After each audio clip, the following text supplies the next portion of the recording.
Banorët e fshatit Bërdice sipërme i bën thirrje pushtetit vendor të ndërhyjë për pastrimin e kolektorit pranë banesave të tyre, i cili prej kohësh ndodhet në gjendje të amortizuar dhe jashtë çdo standardi higjieno-sanitar. Sipas tyre, kanali është i mbushur me mbetje të ndryshme, ndërsa në të derdhen edhe ujërat e zeza, duke krijuar një situatë problematike për komunitetin. Banorët shprehen se gjendja rendohet veçanërisht gjatë sezonit veror, kur temperaturat e larta e kthejnë kolektorin në një vatër të mundshme infeksioni dhe rreziku për shëndetin e rreth 80 familjeve që jetojnë në këtë zonë. Çdo gjë ka nevojë mu punu, mu pastru, po ç'a më bën tash? Po merr me kanë me pastru na patalek, ko merr sa rrin pra as shteti as nabili si njerëz.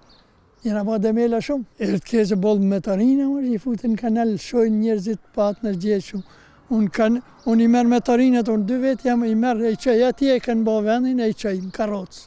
Ka njerëz gjysa si i hedhin mërën, tanë qelbet të vendin. Kjo ka domosdoshme mu pastru vit për vit. Se kur mushet këtë tanë lagja, mëtet në ujë. Edhe për mushkaja, pse mas mu asë shetë në jena. Në zemër qytetit, bele ma mirë me thonë.